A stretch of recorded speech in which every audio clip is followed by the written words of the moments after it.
करीबन 15 साल पहले एक आंकड़ा मेरे सामने आया और उस आंकड़े को देखकर मैं काफी शॉक्ड और सरप्राइज हो गया था। और वो आंकड़ा ये था कि हमारे थिएटरों में जो फिल्में चलती हैं, जो सबसे बड़ी हिट होती है हमारी थिएटरों में, उनमें जो संख्या है हमारी पॉपुलेशन, जो 140 करोड़ आबादी है हमारी, उसमें से लगभग 3 से 3.5 करोड़ लोग थिएटरों में फिल्म देखते हैं। इसका मतलब ये हुआ कि 2 से 3% लोग हमारी आबादी के थिएटरों में फिल्म देखते हैं। ये बात मुझे करीबन 15 साल मेरे जहन में आई, और जब ये बात मेरे जहन में आई तो मेरा एक सवाल था अपने आप को कि एज अ फिल्म इंडस्ट्री, जब हम सिर्फ 2.5, 2 या 3% आबादी को पहुंच पाते हैं हमारे थिएटरों के जरिए, तो एज एन इंडस्ट्री हम बाकी 98-97% को हम कैसे पहुंच रहे हैं, उसके बारे में हमने सोचा है। हम उसको कैसे, ये जो बहुत बड़ी पॉपुलेशन है हमारे देश की, भारत की, उसको हम कैसे पहुंच पाएंगे, सिनेमा हर आदमी तक कैसे पहुंच पाएगा। तो उस वक्त फिल्में थिएटर में लगती थी, फिर वीडियो आया, फिर वीसीडी आया, फिर डीवीडी आया, फिर केबल आया, बहुत सारे माध्यम आए रिलीज करने के लिए। लेकिन मैं उस सोच में था कि हम किस तरह इसका एक तोड़ निकाल पाएं कि हम हर जगह पहुंच पाएं। और मैंने कई कोशिशें भी की, कोई ठोस कोशिश नहीं की, बात मेरे जहन में ही थी। मैं सोच रहा था, मुझे एक आइडिया आया, मुझे वो ठीक नहीं लगा, दूसरा आइडिया आया, वो ठीक नहीं लगा, और किसी ना किसी वजह से जो चैलेंज से मैं जूझ रहा था, उसका मैं हल नहीं निकाल पा रहा था। और फिर मुझे रियलाइज हुआ कि वो हल निकलने के लिए कुछ चीजें होना जरूरी है।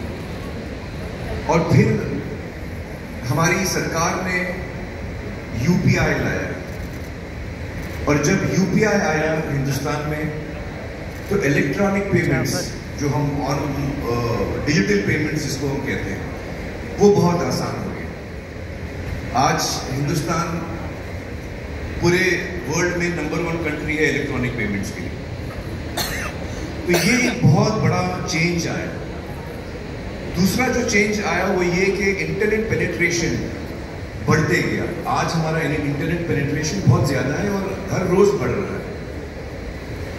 तो ये जब ये 2 चीजें हुई कि इंटरनेट पेनिट्रेशन हर जगह पहुंच गया और यूपीआई आ गया, इलेक्ट्रॉनिक पेमेंट्स हर आदमी कर रहा है आज की तारीख में, तब मुझे एहसास हुआ कि अब ये वक्त सही है, जो हम अंग्रेजी में बोलते हैं time is right for a perfect storm.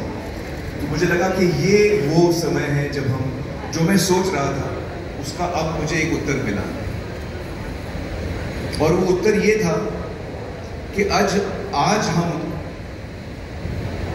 किसी भी अगर डिजिटल प्लेटफॉर्म पे आए जिसकी पहुंच बहुत ज्यादा है, ताकि हम हर आदमी तक पहुंच सकते हैं इंटरनेट के जरिए, तो आज हर हिंदुस्तानी या ज्यादातर हिंदुस्तानी के पास वो एबिलिटी है इलेक्ट्रॉनिक पेमेंट करने की। और तब मैंने सोचा कि YouTube वो प्लेटफॉर्म है जो ऑलमोस्ट हर आदमी यूज करता है। हर डिवाइस पे आपको मिलेगा, स्मार्टफोन्स पे मिलेगा, आपको स्मार्ट टीवी पे मिलेगा, स्मार्ट टैबलेट्स हैं उस पर मिलेगा। तो YouTube बहुत सारे डिवाइसेस में प्री लोडेड आता है, और YouTube का जो पेनिट्रेशन है हिंदुस्तान में, दुनिया भर में बल्कि, वो बहुत बड़ा है। करीबन 55 करोड़ हिंदुस्तानी एक दिन में YouTube में विजिट करते हैं, करीबन 55 करोड़, हर महीने में नहीं, हर दिन। तो तब मुझे एहसास हुआ कि ये जो मैं सोच रहा था उसका मुझे फाइनली आंसर मिला है कि अगर मैं YouTube पे आऊँ, इंटरनेट के जरिए मैं हर जगह पहुँच सकता हूँ, और यूपीआई आने के बाद इलेक्ट्रॉनिक पेमेंट्स हर हिंदुस्तानी कर सकता है। तो फाइनली मुझे उसका जवाब मिला, और उसका मैं मॉडल सोच रहा था कि वो मॉडल क्या होना चाहिए। देखिए, डिजिटल तो काफ़ी टाइम से आ गया है, और डिजिटल पे काफ़ी एंटरटेनमेंट भी हम देखते हैं, अलग अलग उसके मॉडल्स हैं, सब्सक्रिप्शन मॉडल है और भी मॉडल्स हैं, फ्री मॉडल भी है, बहुत सारे मॉडल्स हैं। और मुझे ये एहसास हुआ कि जो हम बचपन से मैं जो फिल्में देखते आ रहा हूँ, या 100 साल से जो हिंदुस्तान में सिनेमा चल रहा है, उसका एक ही मॉडल रहा है हमेशा से, और वो है मॉडल पे पर व्यू। हम एक दफ़ा जाते हैं थिएटर, हम एक दफ़ा पैसा देते हैं और हम एक दफ़ा फिल्म देखते हैं। तो अंग्रेजी में उसको कहते हैं पे पर व्यू। आप एक दफ़ा टिकट खरीदते हैं, आप एक दफ़ा फिल्म देखते हैं, इसको कहते हैं पे पर व्यू मॉडल या ऑन डिमांड।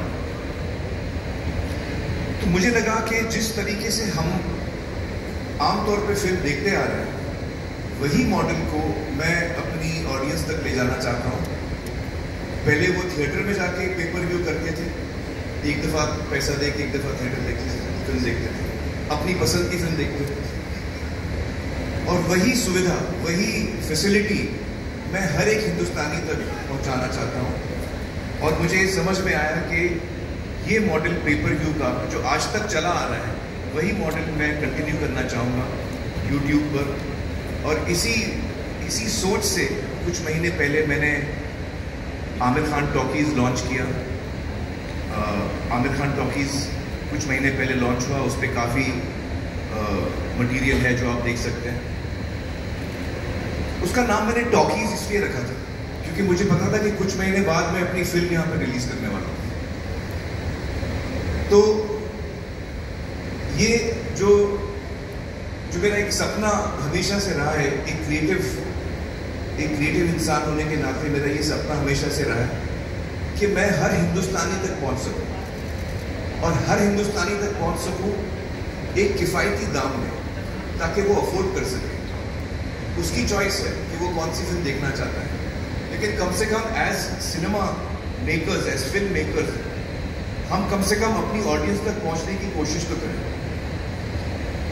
और आमिर खान टॉकीज़ जो मैंने शुरू किया, मैंने उसको नाम दिया जनता का थिएटर, क्योंकि वाकई हर आदमी का पर्सनल थिएटर, उसके अगर आपके पास स्मार्ट टेलीविज़न है तो आमिर खान टॉकीज़ आपके दीवार पर है, अगर आपके पास कोई डिवाइस है तो आपके टेबल पर है, अगर आपके पास स्मार्टफोन है तो आपका थिएटर आपके हाथ में है। तो इसकी रीच बहुत बड़ी है, और इस सोच को पूरा करने के लिए मैं YouTube से मिला, और इस वक्त मैं YouTube के हेड गुंजन को बुलाना चाहूँगा स्टेज पर। Gunjan, please join us on stage. जो थिएट्रिकल सिनेमा का जो बिजनेस है, जो थिएटरों में होता है, वो 2% 3% क्यों है, ये भी समझने की ज़रूरत है। देखिए, अमेरिका जो है उसकी आबादी कुछ हमसे 1/3 होगी, 1/3 ऑफ अस रफली, लेकिन उनके पास 35,000 स्क्रीन है। चाइना के पास 90,000 स्क्रीन है। हमारे पास स्क्रीन बहुत कम है, हमारे पास करीबन 8 से 9,000 स्क्रीन हैं। रफली देर। तो ये जो एक डिसएडवांटेज है, जो ज्योग्राफिकल डिसएडवांटेज, अगर मुझे फिल्म देखनी है, मैंने सुना है फिल्म अच्छी है, लेकिन मेरे इलाके में दूर दूर तक कोई थिएटर नहीं है, तो मैं कैसे जाके देखूँगा? क्या मैं करूँ कि मैं वो फिल्म देख सकूँ जिसकी मैंने इतनी तारीफ सुनी है? मैं देख ही नहीं पाता। और भी वजह है जिसकी वजह से लोग फिल्म नहीं देख पाते थिएटर में। कुछ लोग उस वक्त जब थिएटर में चल रही है फिल्म या रिलीज होती है, तो कुछ लोगों की तबीयत ठीक नहीं होती है, कुछ लोग एल्डरली होते हैं, अलग अलग वजह से कुछ लोग थिएटर नहीं जा पाते। सबसे बड़ी वजह मुझे लगता है कि जो डेंसिटी ऑफ थिएटर्स है, वो शायद सबसे बड़ी वजह है। और ये एक जो कोशिश है मेरी, वो ये है कि मैं सिनेमा को घर घर में ले जाऊं, मैं सिनेमा को हिंदुस्तान के गांव-गांव में ले जाऊं, और हर ऑडियंस तक हम पहुंच पाएं। और ये डेमोक्रेसी है ऑडियंस के लिए कि वो कौन सी फिल्म कब देखना चाहे। जब आप डिजिटल पे हैं, यूट्यूब पे हैं, वीडियो ऑन डिमांड या पेपर व्यू पे हैं, तो आप अपना समय तय कर सकते हैं आपको कब देखना है, आप अपनी जगह तय कर सकते हैं आपको कब देखना है, किसके साथ देखना है। ये सारा फ्रीडम आपको मिलता है। तो ये सारी वजह थी जिसकी वजह से मुझे लगा कि ये एक आइडिया है जिसका वक्त आ गया है। हम लोग पिछले सालों में जब से कोविड आए के थिएटर के फुटफॉल्स कम हुए हैं, लोगों की कमी है, और ये सिर्फ हिंदुस्तान में नहीं है, ये दुनिया भर में हम ये ट्रेंड देख रहे हैं कि फुटफॉल्स थिएटरों में कम होते जा रहे हैं। आई सपोज कि इंटरनेट, डिजिटल, सेलफोन आने के बाद, स्मार्टफोन आने के बाद हमारी जिंदगियां बदल चुकी हैं, हम एज ह्यूमन बींग्स बदल चुके हैं। आज मुझे जो ज़रूरत होती है मैं फ़ोन पे उसको ऑर्डर करता हूँ। अगर मुझे कुछ खाना खरीदना है तो मैं फ़ोन पे ऑर्डर कर सकता हूँ, कपड़े खरीदने हैं, जूते खरीदने हैं, दवाइयाँ खरीदनी है, ब्लड टेस्ट कराना है, आपको फ्लाइट लेनी है, आपको होटल बुक करना, जो चीज़ आप करना चाहें आज आप सेलफोन पे करते हैं। तो आज के ज़माने में अगर आप डिजिटल प्लेटफॉर्म पे नहीं हैं तो आप बहुत सारे लोगों के लिए इररिलेवेंट हो जाते हैं, वो आप तक पहुंच ही नहीं पाते, और हर इंडस्ट्री ने इसको अपनाया है। मुझे लगता है कि फिल्म इंडस्ट्री को थोड़ा वक्त लगा है इस चीज़ को पूरी तरह अपनाने में, लेकिन मेरी ये उम्मीद है कि ये जो कोशिश हमने शुरू की है उससे नए दरवाजे खुलेंगे। मुझे लगता है कि बहुत सारे यंग फिल्म मेकर्स हैं जो फिल्में बनाना चाहते हैं, फिल्में बना भी लेते हैं। हिंदुस्तान में सबसे ज़्यादा फिल्में बनती हैं साल में, लेकिन सारी फिल्में रिलीज़ नहीं होती, शायद उसकी आधी भी फिल्में रिलीज़ नहीं होती। बोल है मैं राइट? आधी से कम फिल्में एक्चुअली थिएटर में उनको जगह मिलती है, क्योंकि वो इतने थिएटर्स भी नहीं है, बहुत सारी वजह है उसके लिए। तो यंग टैलेंट जो है वो ब्रेक थ्रू कैसे करेगा? थिएटर में मुझे जगह मिलती नहीं, और कोई प्लेटफॉर्म, मुझे कोई पैसे देने वाला नहीं है मेरा कंटेंट खरीदने के लिए, तो मैं जाऊं तो कहां जाऊं? न्यू टैलेंट कैसे ब्रेक थ्रू करें? ये एक मौका मिलता है न्यू टैलेंट का कि आप जब आपने अच्छा कंटेंट बनाया और वो लोगों को पसंद आया तो वो दौड़ेगा, वो एक से दूसरा आदमी बात करेगा, जिसको हम वर्ड ऑफ माउथ बोलते हैं। तो ये एक नई अपॉर्चुनिटी है यंग टैलेंट के लिए। मुझे लगता है कि ये एक अपॉर्चुनिटी है जो टैलेंट ऑलरेडी मौजूद है। अक्सर हमको कभी कभी लगता है कि यार हमको जो कहना है हम कह नहीं पाए, मार्केट फोर्सेस हैं, कभी कभी और भी वजह हैं जिसकी वजह से हम जो कहना चाहते हैं हम वो पूरी तरह कह नहीं पाते। हमको अक्सर और लोग बताते हैं कि भाई आप ये कंटेंट बनाओ, ऐसा बनाओ, आप फलाना। तो एक क्रिएटिव इंसान के जो एक उसका जो इमोशन होता है कि उसको क्या बनाना है, वो कहीं ना कहीं उसको फिर मारना पड़ता है। लेकिन अब मैं जो चाहूं मैं बना सकता हूं। I am the person who will decide what I want to make, and I decide even what is the economics of it. उसकी इकोनॉमिक्स भी क्या होगी वो भी मैं तय करूंगा। तो ये सारी चीजें जो है मुझे लगता है हमने जो प्राइस पॉइंट तय किया है इस फिल्म की रिलीज के लिए वो है 100 रुपये। मैं चाहता हूँ कि ये फैमिली फिल्म है, मैं चाहता हूँ कि फैमिली साथ में बैठ के देखें। 100 रुपये की फिल्म है, अगर आपके परिवार में 4 लोग हैं तो 25 रुपये पर हेड में आप फिल्म देख सकते हैं। और वो फिल्म जो आपको देखनी है, ये नहीं कि हर फिल्म आप देख रहे हैं, जो फिल्म आपको अच्छी लगती है, जिसका ट्रेलर आपको अच्छा लगता है, जिसके बारे में आपने अच्छी बातें सुनी, तो आपको पता है कि यार ये अच्छी फिल्म देखने जा रहा हूँ, थिएटर में आ चुकी है। मेरा फर्स्ट स्टॉप हमेशा थिएटर रहेगा, थिएटर में आ चुकी है। अब थिएटर के बाद, थिएटर नहीं, सिर्फ सितारे ज़मीन पर उदाहरण ले लेते हैं। हमारा थिएट्रिकल जो रन है वो कंप्लीट होने तक हम करीबन 80-90 लाख या 1 करोड़ लोगों को दिखा पाएंगे थिएटर में।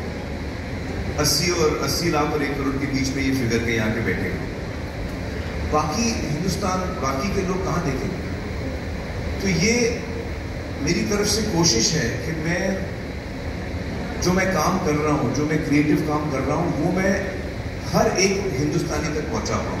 मेरा ये सपना है कि जो हम सिनेमा बनाते हैं वो हर हिंदुस्तानी तक पहुँचे और आसानी से पहुँचे और वो किफ़ायती दामों में पहुँचे, ताकि वो डिसाइड कर सके उसे कब देखना है नहीं देखना है, जो उसको जैसे वो सही समझे। लेकिन कम से कम हम एक जरिया बना रहे हैं ताकि हम हर हिंदुस्तानी तक पहुंचें। ये एक अटेम्प्ट है। सिनेमा जो कोविड के बाद नीचे जा रहा था, मुझे लगता है कि ये एक विन विन फॉर ऑल हो सकता है। ये फिल्म मेकर्स के लिए एक विन हो सकता है। उनको एक बड़ी ऑडियंस मिल सकती है। अगर आपका काम अच्छा है, लोग पसंद करेंगे तो आप कमा सकेंगे। ऑडियंस के लिए विन विन है क्योंकि उनको कमती दामों में फिल्म देखने को मिल सकती है।